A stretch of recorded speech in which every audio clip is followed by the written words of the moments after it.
ಎರಡನೇ ಪತ್ರಿಕೆ ಸ್ಯಾಟ್ ಇರ್ತದೆ. ಸ್ಯಾಟಲ್ಲಿ ಇವತ್ತು ವಿಜ್ಞಾನದ 3ನೇ ಪಾಠ ಸಂಶ್ಲೇಷಿತ ಎಳೆಗಳು ಮತ್ತು ಪ್ಲಾಸ್ಟಿಕ್ಗಳು ಅಂತಕ್ಕಂಥ ಪಾಠದ ಬಹು ಆಯ್ಕೆ ಪ್ರಶ್ನೆ ಉತ್ತರಗಳ ಸಹಿತದ ನೋಟ್ಸ್ನ ವಿಡಿಯೋಗೆ ಸ್ವಾಗತ. ಸೊ ಹಿಂದಿನ 2 ಪಾಠ ಆಗಿರ್ಬೋದು ಮತ್ತು SSL 4 ಪಾಠಗಳನ್ನು ಇದೇ ಥರ ಡೀಟೇಲ್ ಆಗಿರ್ತಕ್ಕಂಥ ನೋಟ್ಸ್ಗಳ ವಿಡಿಯೋಗಳನ್ನು ಪೋಸ್ಟ್ ಮಾಡಿದ್ದೀವಿ. ಅವುಗಳನ್ನು ನೋಡದಿದ್ದರೆ ವಿಡಿಯೋದ ಡಿಸ್ಕ್ರಿಪ್ಷನ್ ಬಾಕ್ಸ್ನಲ್ಲಿ NMMS ಪರೀಕ್ಷೆ 2023-24 ಸಮಾಜ ವಿಜ್ಞಾನ ಮತ್ತು NMMS ಪರೀಕ್ಷೆ 2023-24 ವಿಜ್ಞಾನ ಅನ್ನೋ ಪ್ಲೇಲಿಸ್ಟ್ ಲಿಂಕನ್ನು ಒತ್ತಿ ಅವುಗಳನ್ನು ನೋಡ್ಬೋದು. ಸೊ ದಯಮಾಡಿ ವಿಡಿಯೋನ ಲೈಕ್ ಹಾಗೂ ನಿಮ್ಮ ಗೆಳೆಯರಿಗೆ ಶೇರ್ ಮಾಡಲಿಕ್ಕೆ ಮರೆಯದಿರಿ ಅಂತ ಹೇಳ್ತಾ ಸ್ಟಾರ್ಟ್ ಇದೆ. ನಾವು ಧರಿಸ್ತಕ್ಕಂಥ ಬಟ್ಟೆಗಳು ಎಳೆಗಳಿಂದ ಮಾಡಲ್ಪಟ್ಟಿರ್ತವೆ. ಹಾಗಾದರೆ ಈ ಬಟ್ಟೆಗಳ ಬಳಸಿರ್ತಕ್ಕಂಥ ಎಳೆಗಳು ಅವು ನೈಸರ್ಗಿಕ ಆಗಿರ್ಬೋದು ಅಥವಾ ಕೃತಕ ಆಕಾರಗಳಿಂದ ಎಳೆಗಳು ತಯಾರನ್ನು ಮಾಡಿರ್ತಾರೆ. ಈ ನೈಸರ್ಗಿಕ ಎಳೆಗಳಿಗೆ ಉದಾಹರಣೆಗಳನ್ನು ಕೊಡ್ಬೋದಂದರೆ ಹತ್ತಿ, ಎಣ್ಣೆ, ರೇಷ್ಮೆ. ಅಂದರೆ ಇವುಗಳನ್ನು ಸಸ್ಯ ಅಥವಾ ಪ್ರಾಣಿಗಳಿಂದ ಪಡಿತಾರೆ ಈ ನೈಸರ್ಗಿಕ ಎಳೆಗಳನ್ನು. ಸೊ ಇನ್ನು ಕೆಲವೊಂದಿಷ್ಟು ಸಂಶ್ಲೇಷಿತ ಎಳೆಗಳಿರ್ತವೆ. ಈ ಸಂಶ್ಲೇಷಿತ ಎಳೆಗಳು ಮಾನವ ನಿರ್ಮಿತ ಎಳೆಗಳು ಆಗಿರ್ತವೆ. ಸೊ ಮಾನವನೇ ನಿರ್ಮಿಸಿರೋದ್ರಿಂದ ಇವುಗಳಿಗೆ ಸಂಶ್ಲೇಷಿತ ಎಳೆ ಅಥವಾ ಮಾನವ ನಿರ್ಮಿತ ಎಳೆ ಅಂತಲೂ ಕೂಡ ಕರೀತಾರೆ. ಹಾಗಾದರೆ ಮೊದಲಿಗೆ ನೋಡೋಣ, ಸಂಶ್ಲೇಷಿತ ಎಳೆ ಅಂದರೆ ಏನು ತಮಗೆ ಗೊತ್ತಾಗದ ಇನ್ನಷ್ಟು ಡೀಟೇಲ್ ಆಗಿ ಅದರ ಬಗ್ಗೆ ವಿವರಣೆಯನ್ನು ನೋಡೋಣ.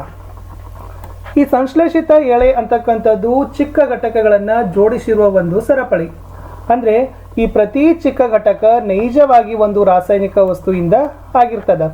ಅನೇಕ ಇಂತಹ ಚಿಕ್ಕ ಘಟಕಗಳ ಸೇರಿ ಉಂಟಾಗ್ತಕ್ಕಂಥ ಒಂದು ದೊಡ್ಡ ಘಟಕಕ್ಕೆ ಏನಂತ ಕರೀತಾರೆ? ಪಾಲಿಮರ್ ಅಂತ ಕರೀತಾರೆ. ಚಿಕ್ಕ ಘಟಕ ಸೇರಿ ಒಂದು ದೊಡ್ಡ ಘಟಕವಾಗೋದೇ ಪಾಲಿಮರ್.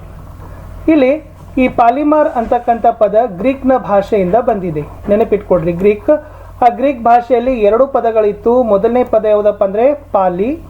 ಸೊ ಎರಡನೇ ಪದ ಮರ್ ಅಂತಕ್ಕಂಥದ್ದು. ಈ 2 ಪದಗಳಿಂದ ಸೇರಿ ಪಾಲಿಮರ್ ಆಗದ. ಹಾಗಾದ್ರೆ ಪಾಲಿ ಪದದ ಅರ್ಥ ಏನಪ್ಪ ಅಂದ್ರೆ ಅನೇಕ, ಓಕೆ, ಅಂದರೆ ಬಹಳ ಇದರ ಅರ್ಥ.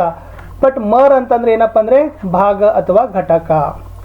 ಇಲ್ಲಿ ಪಾಲಿಮರ್ ಅನೇಕ ಪುನರಾವರ್ತಿತ ಘಟಕಗಳಿಂದ ಮಾಡಲ್ಪಟ್ಟಿದೆ. ಈ ಪಾಲಿಮರ್ಗಳು ನಿಸರ್ಗದಲ್ಲಿ ಸಿಗ್ತವೆ. ಸೊ ಉದಾಹರಣೆಗೆ ಹತ್ತಿ ಅಂತ ನಾವೇನು ಮಾಡ್ಬೋದು ಹೇಳ್ಬೋದು. ಅಂದರೆ ಹತ್ತಿ ಅಂತಕ್ಕಂಥದ್ದು ಸೆಲ್ಯುಲೋಸ್ ಅಂತಕ್ಕಂಥ ಪಾಲಿಮರ್. ಈ ಸೆಲ್ಯುಲೋಸ್ ದೊಡ್ಡ ಸಂಖ್ಯೆಯ ಗ್ಲೂಕೋಸ್ ಘಟಕಗಳಿಂದ ಏನಾಗದಪ್ಪ ಅಂದ್ರೆ ರಚನೆ ಆಗಿದೆ ಅಂತ ನಾವೇನು ಮಾಡ್ಬೋದು, ಈ ಸಂಶ್ಲೇಷಿತ ಎಳೆಗಳಲ್ಲಿರ್ತಕ್ಕಂಥ ಪಾಲಿಮರ್ ಬಗ್ಗೆ ವಿವರಣೆಯನ್ನು ಕೊಡ್ಬೋದು. ಹಾಗಾದ್ರೆ ವೆರಿ ಇಂಪಾರ್ಟೆಂಟ್ ಇಲ್ಲಿ ಕಂಟೆಂಟ್ ಬರ್ತದ. ಈ ಸಂಶ್ಲೇಷಿತ ಎಳೆಗಳಲ್ಲಿ ಪ್ರಕಾರಗಳು ಇದಾವೆ. ಇಲ್ಲಿ ಮೊದಲನೇ ಪ್ರಕಾರಕ್ಕೆ ಹೋಗೋಣ. ಅದು ಯಾವುದಪ್ಪ ಅಂದ್ರೆ ರೇಯಾನ್ ಅಂತ ಕರೀತಾರೆ. ಇಲ್ಲಿ ರೇಷ್ಮೆ ಹುಳುಗಳಿಂದ ಪಡೆದ ರೇಷ್ಮೆ ಎಳೆಯನ್ನು ಚೀನಾದಲ್ಲಿ ಆವಿಷ್ಕಾರ ಮಾಡಿದರು. ಸೊ ನಿಮಗೆ ನೆನಪಿಟ್ಕೋಬೇಕು. ಸೊ ಮೊಟ್ಟ ಮೊದಲಿಗೆ ರೇಷ್ಮೆ ಹುಳಗಳಿಂದ ರೇಷ್ಮೆ ಎಳೆಯನ್ನು ಯಾವ ದೇಶದಲ್ಲಿ ಕಂಡುಹಿಡಿದ್ರು? ಚೀನಾದಲ್ಲಿ. ಮತ್ತು ಅದನ್ನು ದೀರ್ಘಕಾಲದವರೆಗೆ ಅವ್ರು ಏನು ಮಾಡ್ತಾರಪ್ಪ ಅಂದ್ರೆ ಬಹು ಸುರಕ್ಷಿತವಾಗಿ ರಹಸ್ಯವಾಗಿ ಇಟ್ಟರು. ಈ ರೇಷ್ಮೆ ಎಳೆಗಳಿಂದ ತಯಾರಿಸಿರ್ತಕ್ಕಂಥ ಬಟ್ಟೆಗಳು ಬಹಳ ದುಬಾರಿ ಆಗಿರ್ತಾವ, ಅಂದರೆ ಬಹಳ ವೆಚ್ಚದಾಯಕ. ಆದರೆ ಇದರ ಸುಂದರವಾದ ವಿನ್ಯಾಸ ಎಲ್ಲರ ಮನವನ್ನು ಸೆಳೀತದ. ಈ ರೇಷ್ಮೆಯನ್ನು ಕೃತಕವಾಗಿ ತಯಾರಿಸ್ತಕ್ಕಂಥ ಪ್ರಯತ್ನಗಳು ಇವತ್ತು ನಡೀತಾ ಇದ್ದಾವೆ, ನಡೆದಿದ್ದು ಆಗಿದೆ. ಈ 19ನೇ ಶತಮಾನದ ಕೊನೆಯಲ್ಲಿ ವಿಜ್ಞಾನಿಗಳು ರೇಷ್ಮೆಯಂಥದ್ದೇ ಗುಣವಾಗಿರ್ತಕ್ಕಂಥ ಒಂದು ಎಳೆಗಳನ್ನು ಕಂಡುಹಿಡಿದ್ರು. ರೇಷ್ಮೆ ಅಂತಲೇ ಒಂದು ಎಳೆ. ಸೊ ಇದನ್ನು ಮರದ ತಿರುಳನ್ನು ರಾಸಾಯನಿಕ ಸಂಸ್ಕರಣೆಗೆ ಒಳಪಡಿಸಿ ಈ ಎಳೆಯನ್ನು ಕಂಡುಹಿಡಿದ್ರು. ಇದನ್ನೇ ಏನಂತ ಕರೀತಾರಪ್ಪ ಅಂದ್ರೆ ರೇಯಾನ್, ಅಥವಾ ಇದಕ್ಕಿರ್ತಕ್ಕಂಥ ಇನ್ನೊಂದು ಹೆಸರು ಕೃತಕ ರೇಷ್ಮೆ.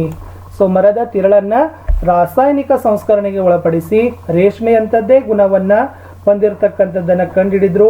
ಇದೇ ಸಂಶ್ಲೇಷಿತ ಎಳೆ ಯಾವುದಪ್ಪ ಅಂದ್ರೆ ರೇಯಾನ್. ಇದನ್ನು ಕೃತಕ ರೇಷ್ಮೆ ಅಂತಲೂ ಕೂಡ ಕರೀತಾರೆ. ಯಾವಾಗ? 19ನೇ ಶತಮಾನದ ಕೊನೆಯಲ್ಲಿ ಇದನ್ನು ಕಂಡುಹಿಡಿದ್ರು. ಇದು ಇಂಪಾರ್ಟೆಂಟ್ ಇತ್ತು. ಇನ್ನು ಈ ರೇಯಾನನ್ನು ನೈಸರ್ಗಿಕ ಆಕಾರವಾದ ಮರದ ತಿರುಳಿನಿಂದ ಪಡಿತಾರೆ. ಆದರೆ ಇದೊಂದು ಮಾನವ ನಿರ್ಮಿತ ಎಳೆನೇ ಆಗಿದೆ. ಅಂದರೆ ಇದು ರೇಯಾನ್ ಅಂತಕ್ಕಂಥದ್ದು ರೇಷ್ಮೆಗಿಂತ ಕಡಿಮೆ ಬೆಲೆ ಮತ್ತು ರೇಷ್ಮೆ ಎಳೆಗಳಂತೆಯೇ ನೇಯ್ದು ನಾವೇನು ಮಾಡ್ತಾರೆ, ಬಟ್ಟೆಯನ್ನು ತಯಾರಿಸ್ತಾರೆ. ಇದಕ್ಕೆ ವಿವಿಧ ಬಣ್ಣಗಳನ್ನು ಕೊಡ್ತಾರೆ. ಈ ರೇಯಾನನ್ನು ವಿಶೇಷವಾಗಿ ಬೆಡ್ಶೀಟ್ಗಳನ್ನು ತಯಾರಿಸಲಿಕ್ಕೆ ಹತ್ತಿಯೊಂದಿಗೆ ಮಿಶ್ರಣವನ್ನು ಮಾಡಿ ರೆಡಿ ಮಾಡ್ತಾರೆ. ಕಾರ್ಪೆಟ್ಗಳನ್ನು ತಯಾರಿಸಲಿಕ್ಕೆ ಸಹಿತ ಉಣ್ಣೆಯೊಂದಿಗೆ ರೇಯಾನನ್ನು ಮಿಶ್ರಣವನ್ನು ಮಾಡಿ ತಯಾರನ್ನು ಮಾಡ್ತಾರೆ. ಇನ್ನು ಎರಡನೇದು ಬರ್ತಕ್ಕಂಥದ್ದು ಸಂಶ್ಲೇಷಿತ ಎಳೆ ಯಾವುದಪ್ಪ ಅಂದ್ರೆ ನೈಲಾನ್ ಅಂತಕ್ಕಂಥದ್ದು. ಇದು ಕೂಡ ಮೋಸ್ಟ್ ಇಂಪಾರ್ಟೆಂಟ್ ಆಗಿರ್ತಕ್ಕಂಥ ಕನ್ಸೆಪ್ಟ್ ಅದ. ಈ ನೈಲಾನ್ ಅಂತಕ್ಕಂಥದ್ದು ಒಂದು ಮಾನವ ನಿರ್ಮಿತ ಕೃತಕ ಎಳೆ. ಇದನ್ನು 1931ರಲ್ಲಿ ಯಾವುದೇ ನೈಸರ್ಗಿಕ ಕಚ್ಚಾ ವಸ್ತು ಅಂದರೆ ಸಸ್ಯ ಮತ್ತು ಪ್ರಾಣಿಗಳಿಂದ ಬರ್ತಕ್ಕಂಥ ಕಚ್ಚಾ ವಸ್ತುಗಳನ್ನು ಬಳಸದೇನೆ ಇದನ್ನು ಏನು ಮಾಡಿದ್ರಪ್ಪ ಅಂದ್ರೆ ತಯಾರಿಸಿದ್ರು. ಸೊ ಇದನ್ನು ಕಲ್ಲಿದ್ದಲು, ನೀರು ಮತ್ತು ಗಾಳಿ ಈ ಮೂರನ್ನು ಬಳಸಿ ನೈಲಾನನ್ನು ತಯಾರಿಸಿದ್ರು. ಇದು ಮೊಟ್ಟ ಮೊದಲ ಸಂಪೂರ್ಣ ಸಂಶ್ಲೇಷಿತ ಎಳೆ. ವೆರಿ ವೆರಿ ಇಂಪಾರ್ಟೆಂಟ್ ಇದೆ, ನೆನಪಿನಲ್ಲಿ ಇಟ್ಕೊಡ್ರಿ. ಈ ಕ್ವಶನ್ ಅನ್ನು ಕೇಳಿದ್ರು, ಮೊಟ್ಟ ಮೊದಲ ಸಂಪೂರ್ಣ ಸಂಶ್ಲೇಷಿತ ಎಳೆ ಯಾವುದಪ್ಪ ಅಂದ್ರೆ ನೈಲಾನ್. ಇಲ್ಲಿ 19ನೇ ಶತಮಾನದಲ್ಲಿ ರೇಯಾನನ್ನು ಕಂಡುಹಿಡಿದ್ರು. ಬಟ್ ಇದರಲ್ಲಿ ಏನಿದೆ, ಯಾವುದೇ ನೈಸರ್ಗಿಕ ಕಚ್ಚಾ ವಸ್ತು ಸಸ್ಯ ಮತ್ತು ಪ್ರಾಣಿಗಳಿಂದ ಪಡೆದಿಲ್ಲ. ಜಸ್ಟ್ ಇದನ್ನು ಕಲ್ಲಿದ್ದಲು, ನೀರು ಮತ್ತು ಗಾಳಿಯಿಂದ ಬಳಸಿ 1931ರಲ್ಲಿ ರಚನೆಯನ್ನು ಮಾಡಿದ್ರು, ತಯಾರಿಸಿದ್ರು. ಇದು ಮೊಟ್ಟ ಮೊದಲ ಸಂಪೂರ್ಣ ಸಂಶ್ಲೇಷಿತ ಎಳೆಯೇ ನೈಲಾನ್. ಹಾಗಾದ್ರೆ ನೈಲಾನ್ನ ಗುಣ ಏನು? ಈ ನೈಲಾನ್ ಅಂತಕ್ಕಂಥ ಎಳೆ ಬಹಳ ಗಟ್ಟಿ ಇರ್ತದ. ಆಮೇಲೆ ಸ್ಥಿತಿಸ್ಥಾಪಕ ಗುಣವನ್ನು ಹೊಂದಿದೆ, ಹಗುರವಾಗಿದೆ, ಹೊಳಪು ಹೊಂದಿದೆ. ಆಮೇಲೆ ಈ ನೈಲಾನನ್ನು ತೊಳೆಯೋದು ಕೂಡ ಸುಲಭ. ಅದಕ್ಕಾಗಿ ಬಟ್ಟೆಗಳ ತಯಾರಿಕೆಯಲ್ಲಿ ಇದನ್ನು ತುಂಬ ಜನಪ್ರಿಯವಾಗಿ ಬಳಸ್ತಾರೆ. ಇದು ಮೋಸ್ಟ್ ಇಂಪಾರ್ಟೆಂಟ್ ಇತ್ತು. ಸೊ ನೈಲಾನ್ನ ಗುಣ ಇದೆ, ಅದು ಗಟ್ಟಿ ಇದೆ, ಸ್ಥಿತಿಸ್ಥಾಪಕ ಇದೆ, ಹಗುರ ಇದೆ, ಹೊಳಪು ಇದೆ, ತೊಳೆಯೋದು ಸುಲಭ. ಇವೆಲ್ಲ ಗುಣಗಳ ಕಾರಣಕ್ಕಾಗಿ ನೈಲಾನನ್ನು ಬಟ್ಟೆಗಳ ತಯಾರಿಕೆಯಲ್ಲಿ ಇವತ್ತು ಬಳಸುತ್ತಾರೆ. ತುಂಬ ಜನಪ್ರಿಯ, ಫೇಮಸ್ ಆಗದ.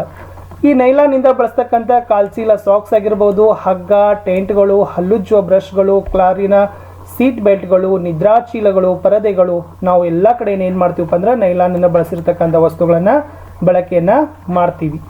ಇವತ್ತು ಈ ಪ್ಯಾರಾಚೂಟ್ ಮತ್ತು ಬಂಡೆಗಳನ್ನು ಹತ್ತಲಿಕ್ಕೆ ಬಳಸ್ತಕ್ಕಂಥ ಹಗ್ಗಗಳನ್ನು ತಯಾರಿಕೆಯಲ್ಲಿ ಸಹಿತ ಏನು ಮಾಡ್ತಾರಪ್ಪ ಅಂದ್ರೆ ನೈಲಾನನ್ನು ಬಳಸ್ತಾರೆ. ಯಾಕಂದರೆ ನೈಲಾನ್ನಲ್ಲಿ ಎಂಥ ಶಕ್ತಿ ಇದೆ, ಉಕ್ಕಿನ ತಂತಿಗಿಂತ ಹೆಚ್ಚು ಶಕ್ತಿಶಾಲಿ ಗುಣವನ್ನು ಈ ನೈಲಾನ್ ಹೊಂದಿದೆ. ನೋಡಿ, ಉಕ್ಕಿನ ತಂತಿ ಇದೆಯಲ್ಲ, ಅದಕ್ಕಿಂತ ಹೆಚ್ಚು ಶಕ್ತಿಶಾಲಿ ಗುಣ ನೈಲಾನನ್ನು ಹೊಂದಿರೋ ಕಾರಣ ಇದನ್ನು ಪ್ಯಾರಾಚೂಟ್ ಮತ್ತು ಬಂಡೆಗಳನ್ನು ಹತ್ತಲಿಕ್ಕೆ ಬಳಸ್ತಕ್ಕಂಥ ಹಗ್ಗಗಳ ತಯಾರಿಕೆಯಲ್ಲಿ ಬಳಸ್ತಾರೆ. ಇನ್ನು ಮುಂದೆ ಇಲ್ಲಿ ಪಾಲಿಸ್ಟರ್ ಮತ್ತು ಅಕ್ರಿಲಿಕ್ ಅಂತ ಬರ್ತದೆ. ಇಲ್ಲಿ ಪಾಲಿಸ್ಟರ್ ಅಂತಕ್ಕಂಥದ್ದು ಸಹಿತ ಇದು ಒಂದು ಸಂಶ್ಲೇಷಿತ ಎಳೆ. ಅಂದರೆ ಈ ಎಳೆಯಿಂದ ತಯಾರಿಸಿದ ಬಟ್ಟೆಗಳನ್ನು ಸುಲಭವಾಗಿ ಸುಕ್ಕುಗೊಟ್ಟೋದಿಲ್ಲ, ಗರಿಗರಿಯಾಗಿಯೇ ಇರ್ತದೆ, ಮತ್ತು ತೊಳೆಯೋದು ಸುಲಭ. ಆಮೇಲೆ ಆದ್ದರಿಂದ ಇದನ್ನು ಏನು ಮಾಡ್ತಾರಪ್ಪ ಅಂದ್ರೆ ಪಾಲಿಸ್ಟರನ್ನು ಉಡುಪುಗಳ ತಯಾರಿಕೆಯಲ್ಲಿ ಬಳಸ್ತಾರೆ. ಸೊ ನಿಮಗೆಲ್ಲ ಗೊತ್ತಿದೆ ಪಾಲಿಸ್ಟರ್ ಅರಿವೆ, ಪಾಲಿಸ್ಟರ್ ಅಂತ ಮನೆಯಲ್ಲಿ ಹೇಳ್ತಾರೆ. ಆಮೇಲೆ ಇಲ್ಲಿ ಟೆರಿಲಿನ್ ಅಂತ ಬರ್ತದೆ, ನೆನಪಿಟ್ಕೊಡ್ರಿ. ಈ ಟೆರಿಲಿನ್ ಅನ್ನೋದು ಒಂದು ಜನಪ್ರಿಯವಾದ ಪಾಲಿಯೆಸ್ಟರ್.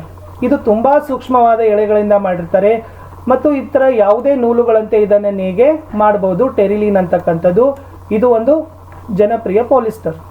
ಇಲ್ಲಿ PET ಅಂತ ಬರ್ತದೆ, ಇದನ್ನು ಪೆಟ್ ಅಂತ ಕರೀತಾರೆ. ಇದನ್ನು ನೆನಪಿಟ್ಕೊಡ್ರಿ. ಇದನ್ನು ವಿಸ್ತರಿಸಿ ಬರೆದಾಗ ಏನಾಗ್ತಿಪ್ಪ ಅಂದ್ರೆ ಪಾಲಿಇಥೈಲೈನ್ ಟೆರಿಪ್ಲಾಲೇಟ್. ಇದು ನೆನಪಿಟ್ಕೊಡ್ರಿ, ಮೋಸ್ಟ್ ಇಂಪಾರ್ಟೆಂಟ್. PET ಅಂದರೆ ಪಾಲಿಇಥೈಲಿನ್ ಟೆರಿಪ್ಲಾಲೇಟ್. ಇದು ಪಾಲಿಯೆಸ್ಟರ್ನ ಚಿರಪರಿಚಿತ ವಿಧ.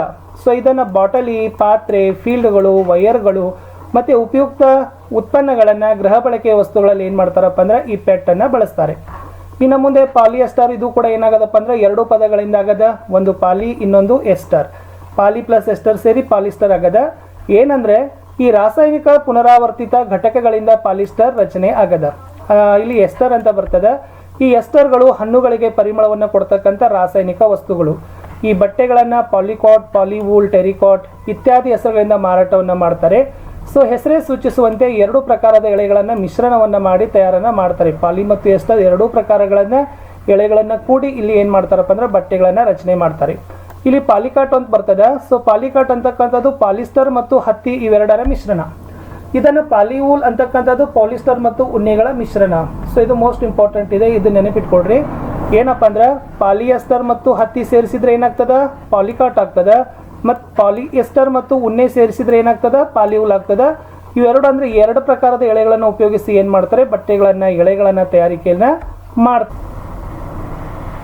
ನಾವು ಚಳಿಗಾಲದಲ್ಲಿ ಸ್ವೆಟರ್ ಆಗಿರಬಹುದು, ಶಾಲು ಮತ್ತು ರಗ್ಗಗಳನ್ನು ಬಳಸ್ತೀವಿ.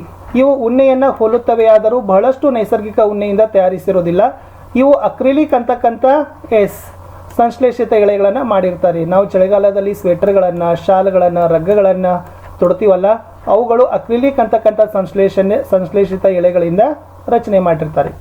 ಈ ನೈಸರ್ಗಿಕ ಆಕಾರದಿಂದ ಪಡೆದಿರ್ತಕ್ಕಂಥ ಉಣ್ಣೆಗಳು ದುಬಾರಿ ಇರ್ತಾವ. ಬಟ್ ಅಕ್ರಿಲಿಕ್ದಿಂದ ತಯಾರಿಸಿರ್ತಕ್ಕಂಥ ಬಟ್ಟೆಗಳು ಅಗ್ಗವಾಗಿರ್ತಾವ, ವಿವಿಧ ಬಣ್ಣಗಳನ್ನು ಹೊಂದುತ್ತವ. ಈ ಸಂಶ್ಲೇಷಿತ ಎಳೆಗಳು ದೀರ್ಘಕಾಲಿಕ ಬಾಳಿಕೆ ಮತ್ತು ಕೈಗೆಟಕುವ ಬೆಲೆಗೆ ಹೊಂದಿರೋದ್ರಿಂದ ಇವು ನೈಸರ್ಗಿಕ ಎಳೆಗಳಿಗಿಂತ ಹೆಚ್ಚು ಜನಪ್ರಿಯವಾಗಿದ್ದಾವೆ. ಒಂದು ಕ್ವಶನ್ ಕೇಳ್ತಾರೆ ನಿಮಗೆ, ಏನಪ್ಪ ಅಂದರೆ ಈ ಸಂಶ್ಲೇಷಿತ ಎಳೆಗಳು ನೈಸರ್ಗಿಕ ಎಳೆಗಳಿಗಿಂತ ಏಕೆ ಜನಪ್ರಿಯ? ಸೊ ಫಸ್ಟ್ ಏನಪ್ಪ ಅಂದರೆ ಅವು ದೀರ್ಘಕಾಲಿಕ ಬಾಳಿಕೆಗೆ ಬರ್ತವೆ ಸಂಶ್ಲೇಷಿತ ಎಳೆಗಳು. ಎರಡನೇದು ಕೈಗೆಟಕುವ ಬೆಲೆಗೆ ಸಿಗ್ತವೆ, ಅದು ಭಾಳ ಕಾಸ್ಟ್ಲಿ ಆಗೋದಿಲ್ಲ, ಇಟ್ ವಿಲ್ ಬಿ ರೀಸನೇಬಲ್ ಅಂತ ಹೇಳ್ತೀವಿ. ಈ ಸಂಶ್ಲೇಷಿತ ಎಳೆಗಳ ಒಂದು ಅನನುಕೂಲ ಏನಪ್ಪ ಅಂದರೆ ಬಟ್ಟೆಗೆ ಬೆಂಕಿ ಹೊತ್ತಿಕೊಂಡರೆ ಇದು ಅನಾಹುತಕಾರಿ ಆಗಬಹುದು. ಈ ಸಂಶ್ಲೇಷಿತ ಎಳೆಗಳು ಈ ರೇಯಾನು, ನೈಲಾನು, ಪಾಲಿಯೆಸ್ಟರ್ ನಾವೆಲ್ಲ ನೋಡಿದ್ದೀವಿ. ಬಟ್ ಇವುಗಳ ಒಂದೇ ಒಂದು ಡಿಮೆರಿಟ್ ಏನಪ್ಪ ಅಂದರೆ ಇವು ಬಟ್ಟೆಗೆ ಹತ್ತಿಕೊಂಡ್ರೆ ಏನಾಗ್ತಾವಪ್ಪ ಅಂದರೆ ಬೆಂಕಿಯನ್ನು ಪ್ರಜ್ವಲಿಸ್ತವೆ. ಅಂದ್ರೆ ಈ ಎಳೆಗಳು ದ್ರವಿಸ್ತವೆ, ಅವುಗಳನ್ನು ಧರಿಸಿರ್ತಕ್ಕಂಥ ವ್ಯಕ್ತಿಯ ದೇಹಕ್ಕೆ ಸಂಪೂರ್ಣವಾಗಿ ಇವು ಅಂಟಿಕೊಳ್ತಾವೆ. ಆದ್ದರಿಂದ ನಾವು ಅಡುಗೆ ಮನೆಯಾಗಿರ್ಬೋದು, ಪ್ರಯೋಗಾಲಯದಲ್ಲಿ ಕೆಲಸ ಮಾಡುವಾಗ ಈ ಸಂಶ್ಲೇಷಿತ ಎಳೆಗಳ ಬಟ್ಟೆಗಳನ್ನು ಹಾಕಿಕೊಳ್ಳಲೇಬಾರದು. ಸೊ ಎಲ್ಲ ಸಂಶ್ಲೇಷಿತ ಎಳೆಗಳು ಪೆಟ್ರೋಲಿಯಂ ಮೂಲದಿಂದ ದೊರಕತಕ್ಕಂಥ ಪೆಟ್ರೋ ರಾಸಾಯನಿಕಗಳಿಂದ ಕರಿಲಾಗ್ತಕ್ಕಂಥ ಕಚ್ಚಾ ವಸ್ತುಗಳನ್ನು ಉಪಯೋಗಿಸಿ ಈ ವಿವಿಧ ಪ್ರಕ್ರಿಯೆಗಳ ಮೂಲಕ ಅವುಗಳನ್ನು ಏನು ಮಾಡ್ತಾರಪ್ಪ ಅಂದ್ರೆ ಪಡೆದಿರ್ತಾರೆ ಅಂತಕ್ಕಂಥದ್ದು ಇತ್ತು. ಇಷ್ಟು ಒಂದನೇ ಪಾರ್ಟಲ್ಲಿ ಸಾಕು. ನಾನು ಸೆಕೆಂಡ್ ಪಾರ್ಟಲ್ಲಿ ಇನ್ನಷ್ಟು ನಿಮಗೆ ಡೀಟೇಲ್ ಆಗಿ ಏನು ಮಾಡ್ತೀನಿ ಪಾರ್ಟನ್ನು ಹೇಳ್ತೀನಿ. ಸೊ ವಿಡಿಯೋ ಒಂದೆರಡು ಸರಿ ನೋಡಿದ್ರೆ ಸಾಕು, ಖಂಡಿತವಾಗಿ ಡೆಫಿನೆಟಾಗಿ ಇಲ್ಲಿಂದ ಕ್ವಶನ್ಸ್ಗಳು ಬಂದೇ ಬರ್ತವೆ. ನೀವು ಲೈಫ್ ಲಾಂಗ್ ಆಗಿದ್ದನ್ನು ಏನು ಮಾಡ್ಬೋದಪ್ಪ ಅಂದರೆ ಯೂಸ್ ಮಾಡ್ಬೋದು. ಕಾಂಪಿಟೇಟಿವ್ ಎಕ್ಸಾಮ್ಗಂತೂ ಕೂಡ ಬಹಳ ಮೋಸ್ಟ್ ವ್ಯಾಲ್ಯೂಯಬಲ್ ಆಗಿರ್ತಕ್ಕಂಥ ವಿಡಿಯೋ ಆಗಿದ್ದಾವೆ. ಸೊ ಮತ್ತೆ ಸಿಗ್ತೀನಿ ಸೆಕೆಂಡ್ ಪಾರ್ಟಲ್ಲಿ. ವಿಡಿಯೋನ ಲೈಕ್, ಶೇರ್ ಹಾಗೂ ಸಬ್ಸ್ಕ್ರೈಬ್ ಮಾಡಲಿಕ್ಕೆ ಮರೆಯದಿರಿ. SS ನೋಡಿ 8ನೇ ತರಗತಿಯ ಎಲ್ಲ ವಿಷಯಗಳ ಪಾಠದ ಕ್ವಶನ್ ಆನ್ಸರ್ಗಳು ನನ್ನ ಯೂಟ್ಯೂಬ್ ಚಾನಲ್ನಲ್ಲಿ ಇದ್ದಾವೆ, ಅವುಗಳನ್ನ ವೀಕ್ಷಣೆ ಮಾಡಿ.